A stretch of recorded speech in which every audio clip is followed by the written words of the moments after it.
Todos a ramificação da visão eloísta, a verdade que se espalhou e se corrompeu, o mistério das memórias compartilhadas, Aquiles, Odisseu e o eco dos heróis de sangue divino. Quando a verdade se fragmentou após Babel, a humanidade não perdeu apenas a unidade das línguas, perdeu também a clareza da memória espiritual.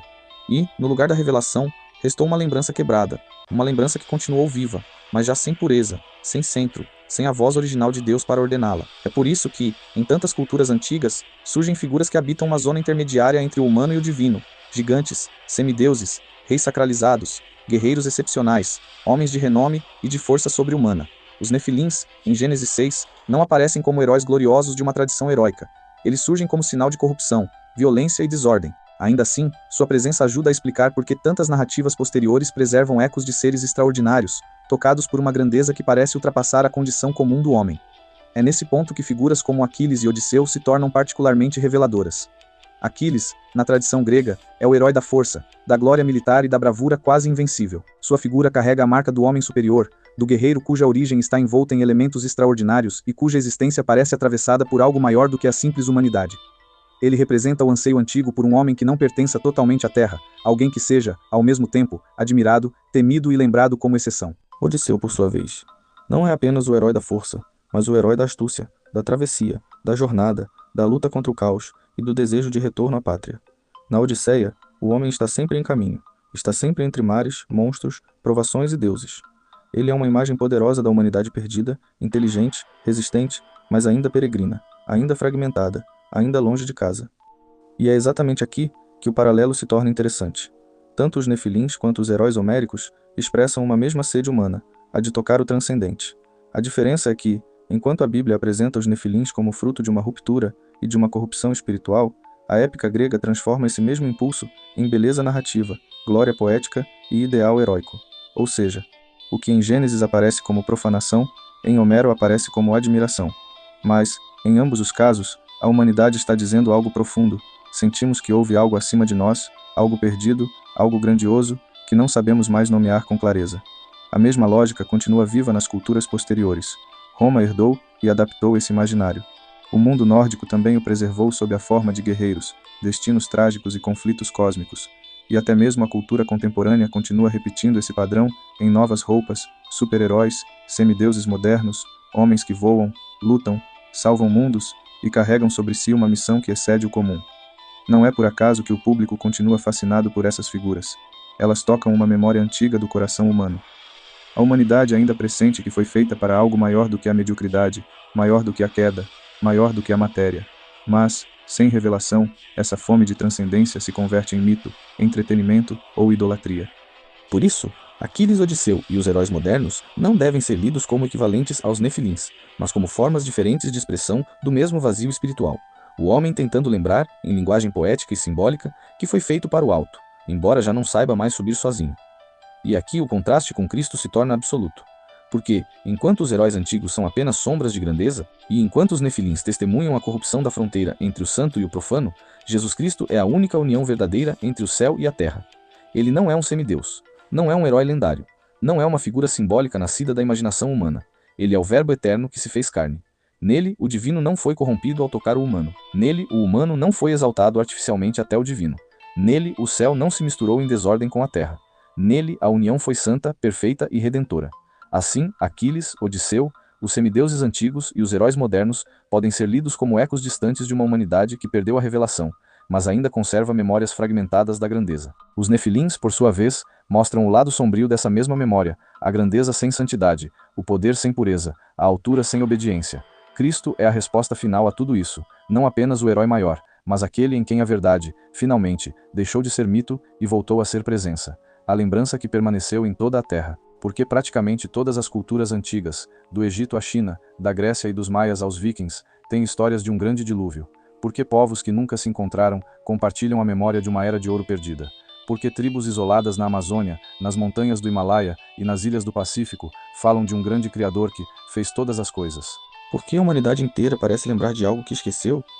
A resposta está no que aconteceu após a Torre de Babel. Quando Deus confundiu as línguas e dispersou os povos, eles não saíram de mãos vazias. Levaram consigo algo precioso e perigoso ao mesmo tempo, a lembrança de Deus. Mas o que acontece quando uma lembrança viaja sem revelação?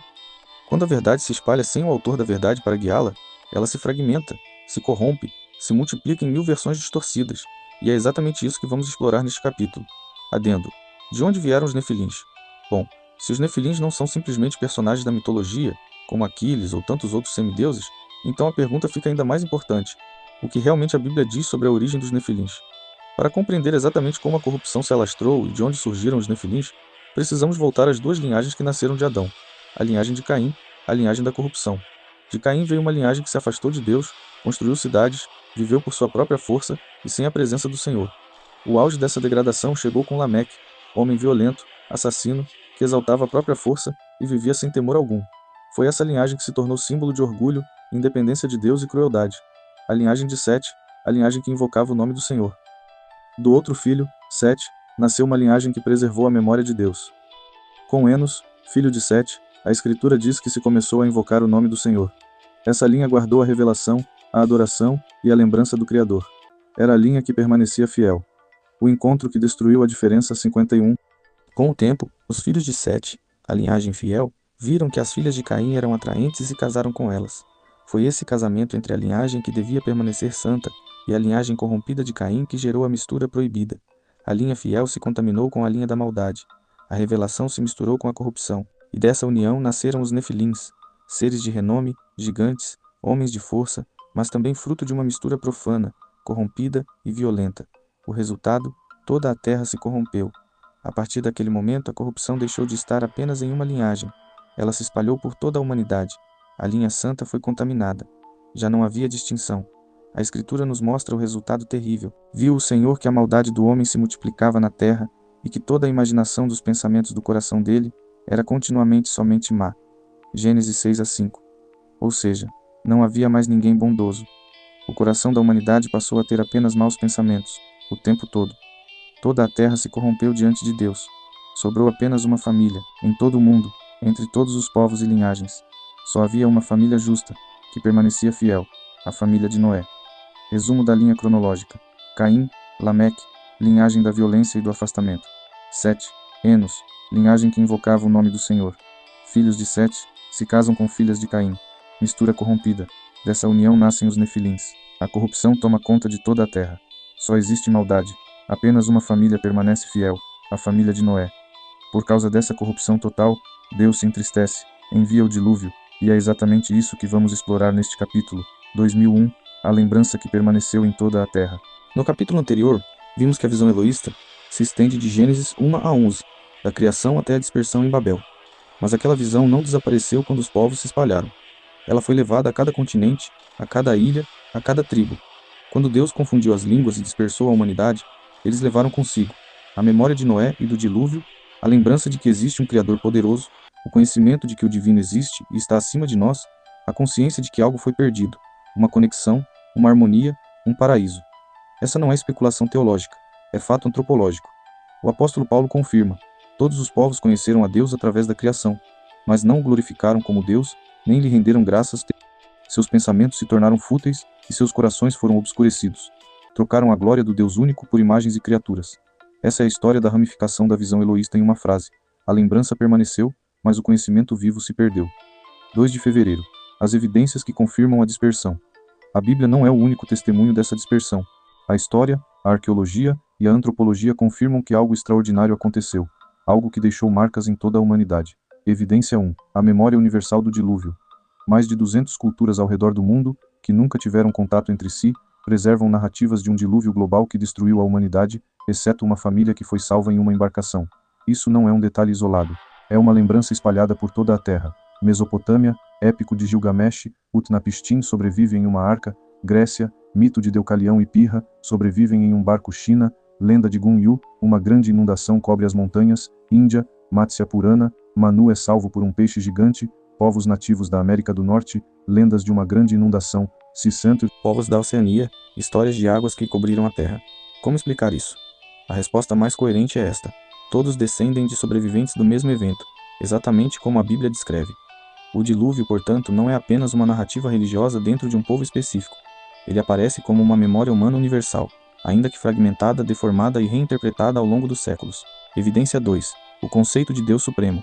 Mesmo em culturas politeístas, há quase sempre a lembrança de um ser acima dos demais, um Deus acima dos deuses, um Criador supremo, distante, poderoso, anterior a todos. Grécia, Zeus, pai dos deuses e dos homens. Roma, Júpiter, rei dos deuses. Nórdicos, Odin, pai de todos. Egito, Amon-Ra, rei dos deuses. Babilônia, Marduk, criador do mundo. Índia, Brahma, criador do universo. Povos africanos, conceito de Deus supremo, acima dos espíritos. Povos indígenas das Américas, grande espírito, ou, criador de tudo. Por que todos têm essa ideia? Porque todos vieram de Babel, onde a memória de Elohim, o Deus supremo, ainda estava viva. A lembrança permaneceu, mesmo quando a revelação clara começou a se apagar. Evidência 3. Tentativas de alcançar o céu. Em todo o mundo, encontramos estruturas monumentais que parecem imitar a Torre de Babel. Tentativas humanas de subir até os deuses, de tocar o céu, de vencer os limites da terra. Mesopotâmia, zigurates, torres escalonadas. Egito, pirâmides, escadas simbólicas para o céu.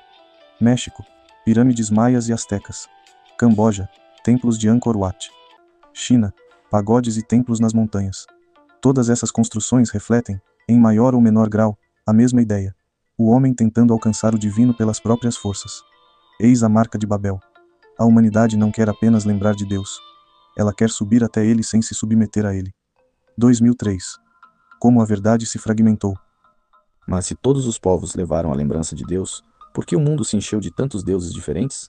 A resposta está na carta aos Romanos, capítulo 1, quando os povos não glorificaram a Deus, nem lhe renderam graças. Seus pensamentos se tornaram fúteis, e seus corações foram obscurecidos. O processo foi este, passo a passo. Etapa 1. A lembrança inicial. Existe um Deus poderoso que criou tudo. Etapa 2. O afastamento sem revelação contínua. Os povos começaram a especular sobre Deus. Etapa 3. A fragmentação. Dividiram o poder de Deus em múltiplos deuses, do sol, da lua, da guerra, do amor. Etapa 4. A humanização. Criaram deuses à imagem do homem, com defeitos, paixões, ciúmes, guerras entre si. Etapa 5. A idolatria. Fizeram imagens desses deuses e os adoraram. Etapa 6. A corrupção total. Chegaram a sacrificar vidas, praticar imoralidade e chamar o mal de bem. O resultado foi este. O que era uma só verdade se fragmentou em milhares de nomes, rostos e narrativas. No Egito, Ra, Amon, Horus, Ísis. Na Grécia, Zeus, Hera, Poseidon, Atena. Em Roma, Júpiter, Juno, Netuno, Marte. Na Babilônia, Marduk, Ishtar. Na Índia, Brahma, Vishnu, Shiva. Entre os nórdicos, Odin, Thor, Freya. Todos sentiram que alguém está acima de tudo, mas ninguém sabia o seu nome verdadeiro. Perderam a unidade, perderam a essência, e aquela visão inicial se fragmentou em politeísmo, uma multidão de deuses inventados por homens, parecidos com eles mesmos. Trocaram a glória do Deus único por imagens e nomes humanos. 2004. O exemplo mais claro, o Egito e os deuses que caíram. O exemplo mais evidente dessa fragmentação é o Egito antigo. Eles tinham Ra, deus do sol, Hapi, deus do rio, Nilo, Requete, deusa das rãs, Hathor, deusa das rãs, Amon, deus do ar, Khonsu, deus da lua, Osíris, deus dos mortos, Nossemi-Dezeros, Disa. Reconheciam um poder superior, mas esse poder estava fragmentado, confuso e distante. Eles dividiram a glória de Elohim em dezenas de nomes, e então Deus enviou Moisés. Quando as 10 pragas caíram sobre o Egito, cada uma foi um julgamento direto contra esses deuses inventados. Água em sangue, contra Rapi, deus do Nilo. Rãs contra Requete, deusa das rãs piolhos, contra Geb, deus da terra. Moscas contra Kepri, deus dos insetos. Peste no gado, contra Hathor, deusa do gado. Úlceras contra Sekhmet, deusa da cura Saraiva, contra Nut, deusa do céu. Gafanhotos, contra Sete, deus das tempestades. Trevas, contra Ra, o grande deus do sol. Morte dos primogênitos, contra o faraó, que se dizia Deus vivo. O recado de Deus era claro. Vocês dividiram minha glória em dezenas de nomes. Agora saberão que eu sou o único. O Egito aprendeu da forma mais dura. Elohim não é um Deus entre muitos. Ele é o Deus único, em quem habita toda a plenitude. 2005. A soberania de Deus na dispersão. Mas aqui surge uma pergunta importante. Se Deus é soberano, por que ele permitiu que isso acontecesse? Por que deixou os povos se afastarem e criarem deuses falsos? A resposta está em Atos 17. Quando Paulo pregou em Atenas, uma cidade cheia de ídolos, ele disse algo profundo. Deus determinou os tempos e os lugares de cada povo. Ele fez isso para que o buscassem, para que o procurassem. Mesmo tateando, buscando às cegas, eles poderiam encontrá-lo, porque ele não está longe de nenhum de nós. Em outras palavras, a dispersão não foi abandono, foi estratégia de amor. Deus não deixou os povos sem testemunho, deixou a criação, a consciência e a sua providência. A confusão foi consequência do pecado, não desejo de Deus. Mas mesmo na confusão, Deus estava preparando o caminho para a revelação plena em Cristo. A dispersão não anulou o propósito divino. Ela apenas expôs o que o coração humano faz quando se afasta da revelação viva. 2006. O momento da separação. Dois caminhos saíram de Babel. Naquele momento decisivo, na Torre de Babel, a humanidade se dividiu em dois caminhos. Caminho 1. A maioria dos povos seguiram adiante, levaram a lembrança de Deus, mas foram criando seus próprios caminhos, seus próprios deuses, suas próprias verdades. A memória permaneceu, mas a revelação clara se perdeu. Caminho 2. Uma linha preservada.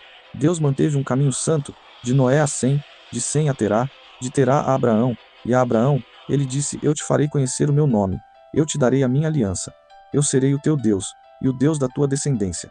A Bíblia registra essa linha preservada com carinho.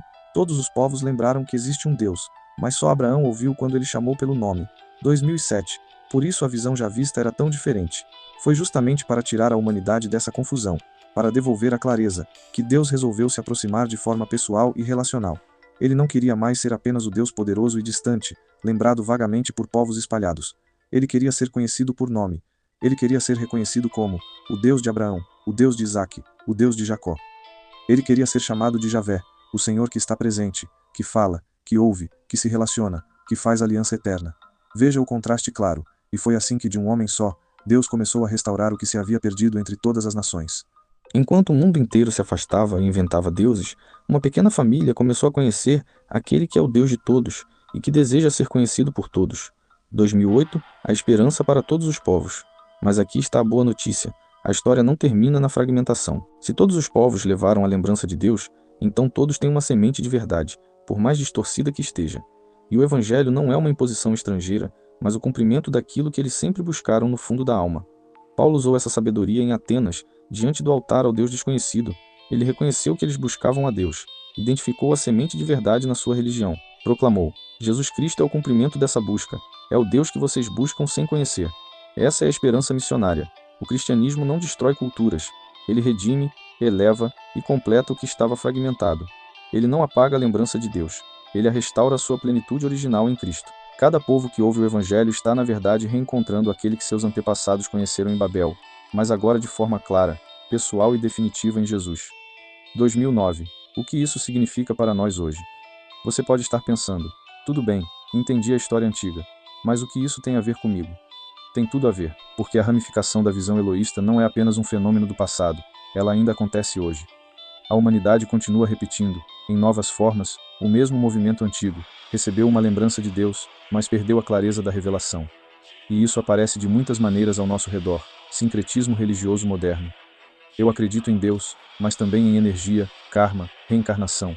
Aqui vemos uma mistura de verdades fragmentadas, sem unidade, sem centro e sem clareza sobre a verdade.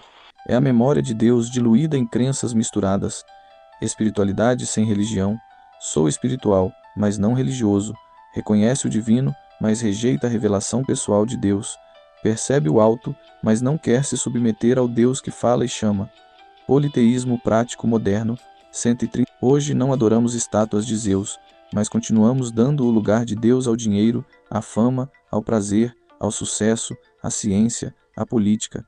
Fragmentamos Deus. Ele é bem-vindo no culto, mas excluído do trabalho, da família, das decisões. Muito senhoreias no lugar do único Senhor.